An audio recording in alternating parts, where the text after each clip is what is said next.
Le Seigneur pour notre cinquième soirée de l'école de la foi. Généralement, c'est une classe qui se tient sur 14 jours. Nous sommes au cinquième jour. Dieu va nous aider. On aura une autre occasion de pouvoir nous organiser. Proverbe chapitre 24, versets 3 et 4. Comme je le disais depuis quelque temps, le mariage ou la gestion des familles n'est pas du tout pour les enfants. Et quand vous voyez un mariage vivre longtemps, il y a un prix qui a été payé. La Bible nous dit qu'il faut la sagesse pour qu'une maison puisse se bâtir. Il faut la sagesse pour qu'une famille se stabilise. Et il faut l'intelligence. Si vous n'êtes pas sage, si vous n'êtes pas intelligent, vous ne pouvez pas parler d'avoir un mariage heureux. Et nous avons vu il y a quelques temps, je pense, les 6 raisons principales qui expliquent l'échec de mariage. La première cause qui amène le mariage à échouer, c'est le manque ou l'absence de la communication. Aujourd'hui, en introduction, je parlerai essentiellement de la communication. Parce que nous avons dit que sans communication, le mariage est détruit. Le mariage n'aura pas sa saveur. Nous allons parler cet après-midi de la communication. Mais avant de parler de la communication, j'aimerais qu'on retienne quelque chose que nous avons vu pendant les 3 premières classes. On va juste les lire sans faire beaucoup de commentaires. Ici, je vous ai parlé de 10 qualités dont l'homme et la femme doivent développer au sein de leur famille. Il y a 10 qualités. Et les 10 qualités, nous les tirons de tous les enseignements que nous avons déjà vus. Il n'y a rien de nouveau. Je vais juste vous les lire, parce que vous les connaissez. Les 10 qualités qui veulent voir leur mariage stable. La première qualité, c'est l'amour. Et hier, nous avons eu le temps d'expliquer c'est quoi l'amour. L'amour agapé, ce n'est pas un sentiment, c'est quelque chose qu'on apprend, c'est quelque chose qui va au-delà des sensations qu'on éprouve dans son corps. C'est d'abord la première qualité qui doit être développée au sein d'une famille, au sein d'un couple, au sein d'un ménage, c'est l'amour. Et la deuxième qualité, se trouve juste après le point 2, c'est le pardon. La première qualité qui doit être développée dans un ménage, dans un mariage, dans une famille, c'est d'abord quoi? L'amour. Et la deuxième, c'est juste à côté, vous mettez le deuxième point, c'est le pardon. J'aime un enseignement pour certaines personnes qui étaient ici, il y a quelques années, l'enseignement qu'il est passé, je ne sais pas s'il est toujours en vie, Raoul Mazel nous avait donné. Il nous avait parlé d'un type de pardon. Il avait parlé de quel pardon? Le pardon préventif. Le pardon préventif, c'est un pardon qui ne sera pas choqué quand on va te blesser. Donc d'attendre que, quel que soit le problème, quelle que soit l'offense que j'aurai dans ma famille, je serai capable de pouvoir pardonner. La première qualité que nous devons développer, c'est d'abord l'amour. L'amour se cultive. Ce n'est pas instantané. C'est 10 jours au jour qu'on travaille à l'amour. Nous allons le comprendre tout à l'heure pourquoi. Et la deuxième qualité qu'on doit développer dans le mariage, c'est le pardon. La troisième qualité, c'est la patience. Beaucoup de sociologues nous disent quelque chose. Beaucoup de sociologues et de psychologues nous disent, je ne sais pas, nous avons des médecins dans la salle, ils disent qu'un mariage, je parle du monde, je parle des sciences, des études, un mariage se stabilise à la 8e année. Et je vais vous dire pourquoi on parle de la 8e année. Parce que, avant de se marier, il y a une période qu'on appelle quoi? Fiançailles. Le comble est que les gens ne se fiancent pas. Les gens se font des cadeaux. Les gens se fréquentent, les gens se confient, ils causent, on va au cinéma, on va manger, on va se faire cadeau. Mais le fiançailles est une période pendant laquelle l'homme et la femme apprennent à se connaître. Le comble est que les gens se marient sans se connaître. Les premières années de leur mariage sont plus ou moins les fiançailles. C'est du fait que les gens sont dans les mariages, mais ils ne se connaissent pas. C'est les étrangers qui sont ensemble. Mais quand tu mangeais comme ça ne veut pas que tu étais gourmand. Quand tu t'habillais comme ça ne veut pas. Et ça, on découvre quand on est déjà à l'intérieur du mariage. Or, la période préparatoire de fiançailles sert à nous préparer à avoir un mariage heureux. Je causais avec quelqu'un ce matin, un de mes enfants, je disais, mieux vaut avoir la honte pendant le fiançailles et dans le mariage et avoir la honte. Mieux vaut arrêter le fiançailles et arrêter le mariage ou divorcer. Donc nous voyons la troisième qualité qu'on doit développer dans le mariage, c'est la patience. La patience est une qualité, c'est quelque chose que nous devons apprendre. Et le Saint-Esprit peut nous aider. Tu risques aujourd'hui de prendre des initiatives, des décisions. Non, j'arrête, je ne veux plus ceci, mais tu risques de passer à côté du plan de Dieu pour ta vie. La patience, c'est une vertu de Dieu qu'on doit développer. Que ce soit dans le mariage, même dans la vie de tous les jours, il faut la patience. Il y a des gens, vous allez manger leur meilleur après 2 ans. Il y a des gens, vous allez manger leur meilleur après 8 ans. On commencera comme ça, il n'y a rien qui te montre que tu mangeras le meilleur de cette personne. Ou ce sera une femme extraordinaire qui sera un appui pour toi. Et pour cela, il faut développer la patience.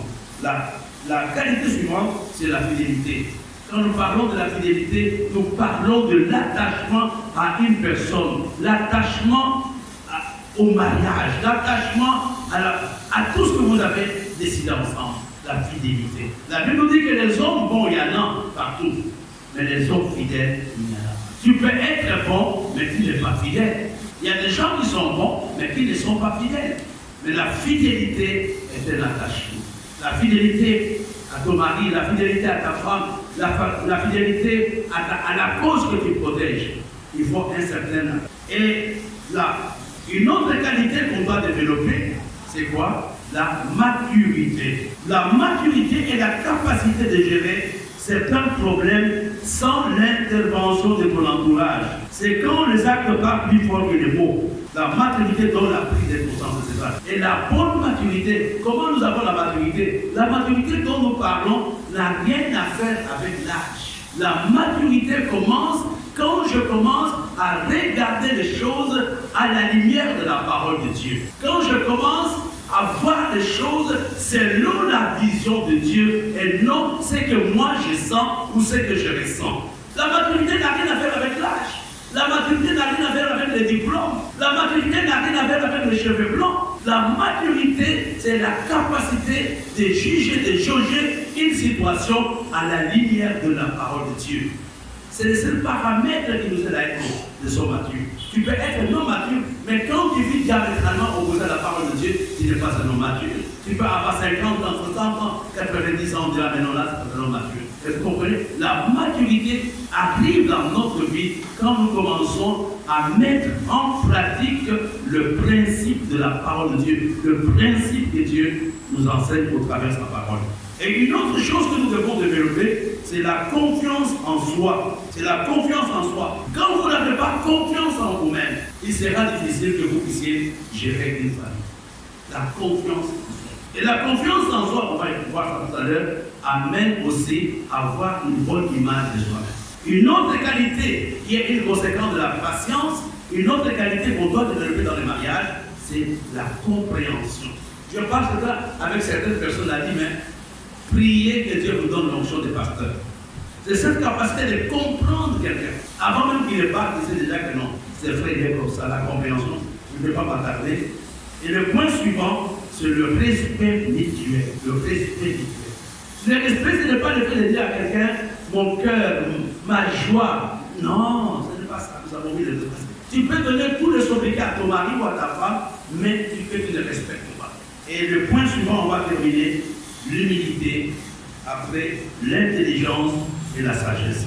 J'aimerais qu'on lise ça ensemble à partir de la page 17. Le premier point, on peut y aller. On va se lire sans commentaire. Patience 2, fidélité 3, maturité 4, la confiance en soi 6, la compréhension. Le point suivant, le pardon 8. Point suivant, 9e point, l'humilité, et le dernier point, l'intelligence et la sagesse. Voilà des qualités que nous devons cultiver dans les mariages. Et ce sont des choses qu'on enseigne quand vous êtes fiancés. Je vais dire que beaucoup d'entre nous, je parle des gens de ma génération, nous n'avons pas eu la carte comme vous l'avez.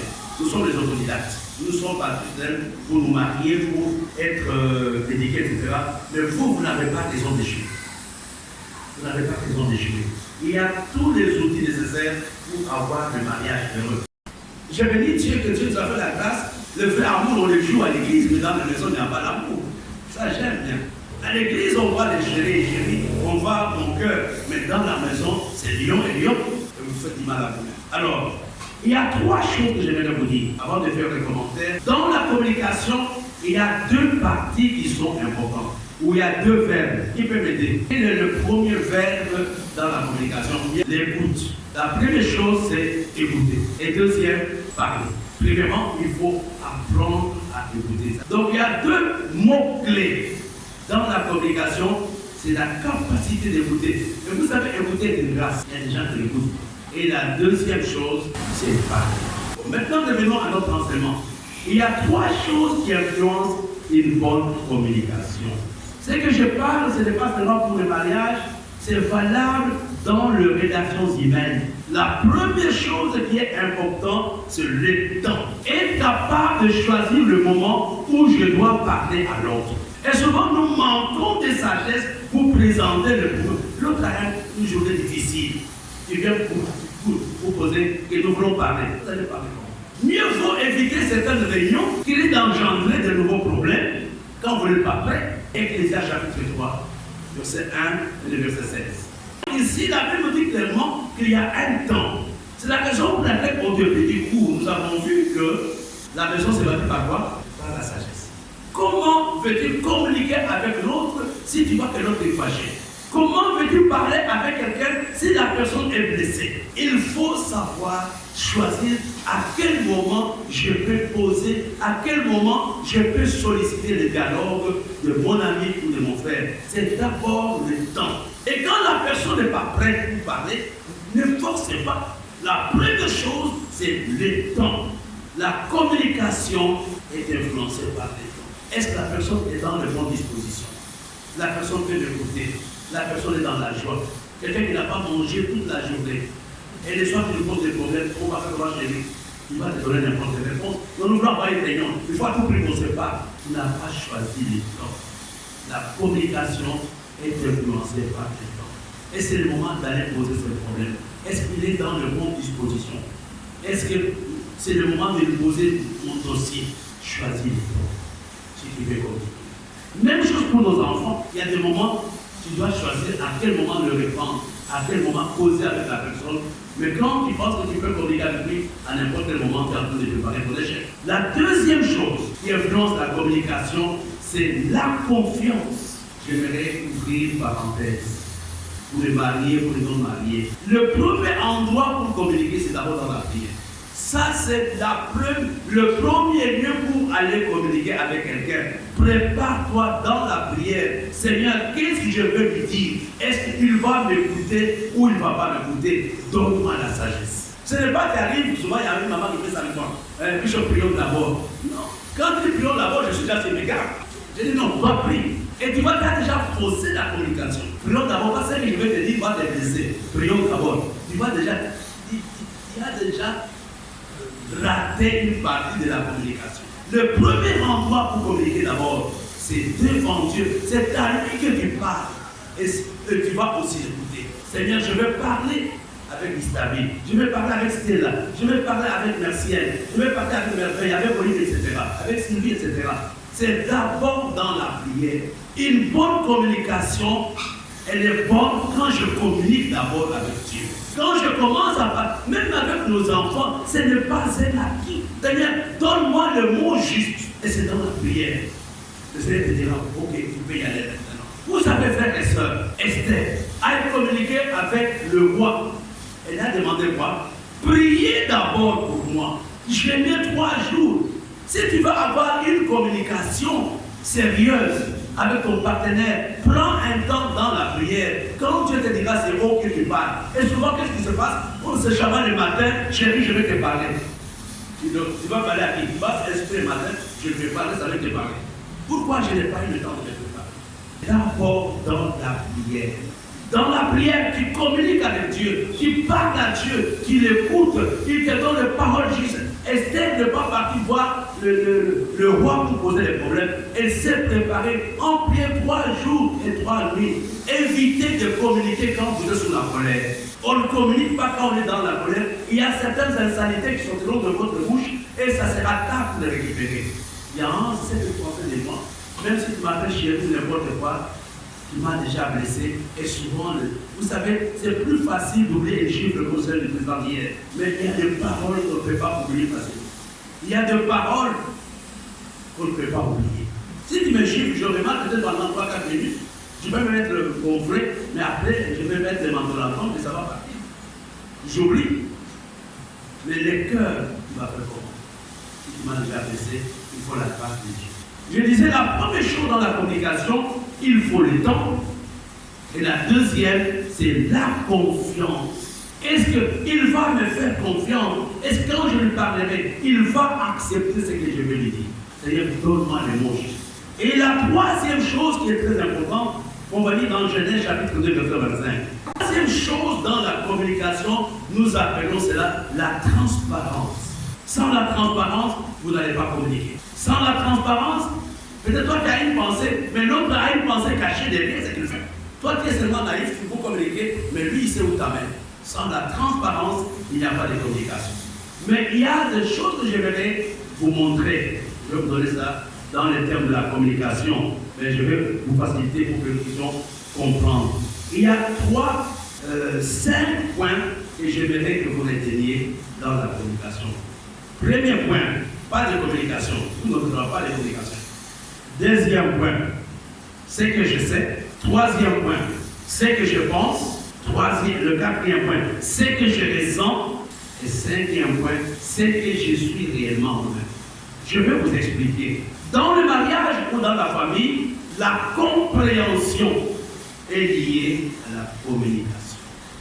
C'est-à-dire que la compréhension dans le mariage ou dans un milieu est liée à la communication. Et les éléments que je viens vous donner déterminent les types de communication que nous aurons. Et les 5 points que je vous ai donnés influencent la communication. Tu ne peux pas juger une situation s'il n'y a pas de communication. Je ne peux pas tirer une conclusion sur le comportement de Sylvain si je ne me suis jamais approché de lui. La deuxième chose, c'est ce que je sais. On appelle le fait. J'ai un élément matériel sur lequel je m'appuie pour tirer une conclusion. On appelle ça le fait. Le fait palpable. Tu m'abandonnes, tu sors la tête. J'ai des heures. Ce n'est pas que je rêve, c'est une réalité. Quand il n'y a pas de... Si les faits ne sont pas établis, qu'est-ce qui va se passer? La communication sera fausse. Mais si j'ai des faits réels, j'aurai une bonne communication. Ce que je pense, c'est ce que je pense. Je pense que vraiment le but, je pas l'argent. Tu n'as aucune preuve. Tu penses, on avait une opinion, bien. C'est une opinion. Tu n'as aucun fait, mais c'est dans ta tête. Je pense que les gens là s'entendent, ils sont mariés et femmes. Là, c'est l'opinion. C'est ce que tu penses, mais qui n'est pas nécessairement vrai. Et quand tu penses, tu ne peux pas avoir une bonne communication. On ne peut pas avoir une communication à partir des opinions. Ce n'est pas un fait, c'est une opinion. Et dans le mariage, on a des problèmes, sauf qu'on n'a pas de fait, mais on a des opinions. Je pense que ma femme ne m'aime pas, et tu n'as pas de fait. Je pense que mon mari ne m'aime pas, mais tu n'as pas de fait. C'est ce que tu penses, mais qui n'est pas vérifié. Je me rappelle, j'étais, il y a quelques années, j'étais encore jeune, j'étais à Paris, j'étais dans l'église d'un ami. Une femme a commencé à m'écrire. Son mari venait d'être nommé directeur de cabinet dans un ministère. C'était un grand poste. La femme n'a pas étudié. Et le monsieur a eu les honneurs, vraiment en voiture de fonction, de costume. Et la femme a dit, comme il vient d'être élevé, et tout son entourage, il y aura des intellectuels, certainement il va divorcer. J'ai demandé à la femme, est-ce qu'il t'en a parlé? Elle dit non. Et même, il fallait que cette femme passe par la délivrance. C'était chez le passé Malonga. Pendant cette période, le mari lui achète une maison. Pour elle, c'était une maison pour dire au revoir. Elle dit, ah, il m'achète une maison maintenant, certainement il va divorcer. Frère, on ne peut pas communiquer si vous pensez. Dans la plupart des cas, nous pensons, mais on n'a pas de fait. Est-ce que c'est vrai ce que tu dis? Pasteur, je ne peux pas te dire, je ne ressens que cette femme de même. Quand il sent, il n'y aura pas une bonne communication. Je donne un exemple. Je ne salue pas les pasteurs, on ne se salue pas. Ils nous regardent, ils doivent avoir des problèmes. Et souvent, ces petites choses détruisent la communication. C'est un livre, peut-être les gens de ma génération connaissent l'histoire. Ce roman s'appelait « J'ai connu ma femme le jour de sa mort ». C'est un livre que j'ai lu quand j'étais à l'université. J'étais étudiant. Et le monsieur écrit, c'est un bon roman, parce qu'il existe toujours, je ne sais plus. Il dit que j'ai connu ma femme le jour de sa mort. Cet homme, pendant tout le temps qu'il vivait avec sa femme, il ne croyait pas à l'amour de sa femme. Et la femme écrivait tous les jours les choses qu'elle faisait pour plaire à son mari. J'ai mis tel parfum, une Saint-Laurent, il n'a pas fait attention. Et le monsieur écrivait, la femme écrivait. Le monsieur toujours boudé, le monsieur était de mauvaise humeur. Ils ont eu un mariage catastrophique. Il n'a pas fait attention. Et la femme est morte. On l'a enterrée. On devait l'enterrer. Maintenant, en cherchant, il trouve le journal intime de la femme. Et dans le journal intime de la femme, il y avait tout ce qu'elle faisait pour démontrer son amour vis-à-vis de qui? Vis-à-vis de son mari. Mais pendant peut-être 30 ans du mariage, cet homme n'a pas connu sa femme. Et il va publier le journal là-bas, les écrits de sa femme, en disant « J'ai connu ma femme le jour de sa mort ». Tu ne peux pas juger parce que tu sens ou tu penses. Et là, vous n'allez pas communier, vous n'allez pas communiquer. Et beaucoup de mariages dans cette position-là. Peut-être la femme ne parle pas, elle a des problèmes avec sa famille. Peut-être le mari ne parle pas, il a des problèmes à tel ou à tel endroit. Mais dès que tu le vois, non, il est fâché parce qu'il m'a donné hier ses 20 000 francs. Je vais lui rembourser ça. Sans fait, vous ne pouvez pas communier. Et souvent, nous pensons pour faire la communication, oh, nous sommes en train nous-mêmes de créer des conflits. J'ai fait beaucoup de réunions, ma femme ne le suit pas, mon mari ne me coûte pas, j'ai déjà fait trop de réunions, il n'a pas fait de réunions dans des bonnes dispositions. Et le dernier point, la communication, comme je le disais, est influencée par ce que je suis. Il y a des gens qui ne sont pas expressifs. Moi, tu peux me connaître au bout d'une semaine, tu vas me connaître. Je peux être ami de tout le monde au bout d'une semaine. Mais il y a des gens qui sont réservés. C'est la nature. Ça, je mets parenthèse. Le gros problème que nous avons dans le mariage, c'est vouloir transformer l'autre à mon image et à ma ressemblance. Elle est capverdienne. Toi, tu es pas ça. Vous êtes différents. Elle a sa culture. On ne se marie pas pour transformer l'autre. Je me marie pour m'adapter à ce que lui est ou à ce que elle est. Dans le mariage, il y a toujours ce qu'on appelle les compromis. Essayez de trouver le juste mesure. Toi qui as un homme rangé, elle n'est pas un homme rangé. Trouvez le juste milieu. Le vrai problème, tu souffres dans ton mariage, parce que tu veux que tout le monde pense comme toi. Tout le monde n'est pas comme toi. J'avais le parler de ma femme ne parle pas, elle ne parle pas de ma femme. Et quand je parlais, je voulais qu'elle me réponde. Et quand elle ne répondait pas, je m'énervais. Le problème que nous avons au niveau de la communication, nous oublions que l'autre a une personnalité, l'autre a une identité, l'autre a été créé comme ça par Dieu. Ce n'est pas le mariage qui va les transformer. Vous n'avez pas la même éducation, vous n'avez pas la même culture. Toi, tu es congolais, tu t'es marié à une Camerounaise. Comment tu veux transformer la Camerounaise en congolaise? Ou vice-versa? Pourquoi les obstacles à la communication? Le premier obstacle à la communication, c'est notre background, c'est notre éducation, le milieu dans lequel nous venons. Je vais vous donner un exemple. Je connais un frère, ça s'est passé à la maison il n'y a pas très longtemps. Les gens sont arrivés à la maison, il n'a pas salué.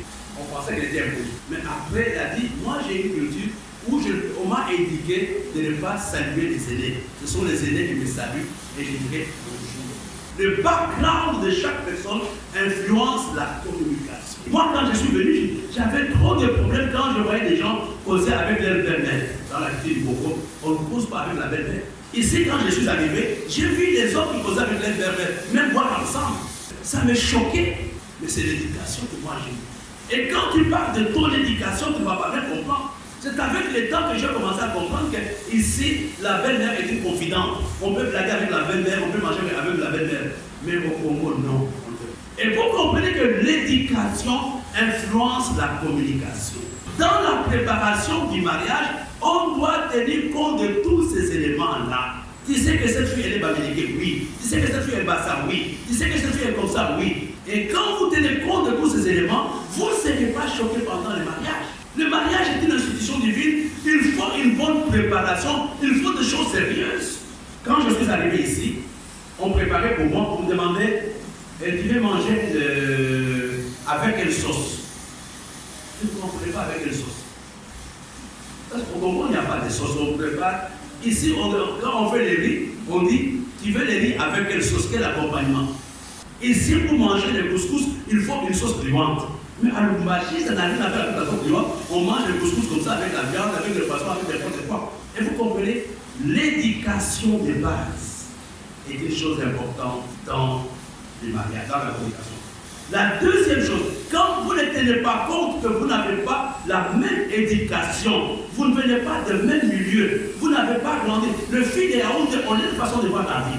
Le fils de Yaoundé, voilà, on a une façon.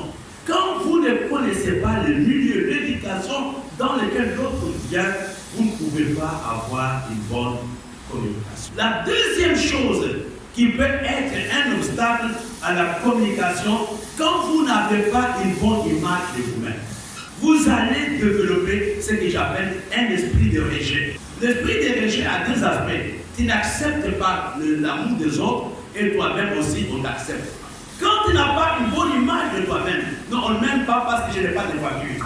On ne m'aime pas parce que je ne suis pas intellectuel. On ne m'aime pas parce que je n'ai pas de l'argent. Quand tu n'as pas une bonne image de toi-même, tu ne peux pas avoir une bonne communication avec ton conjoint.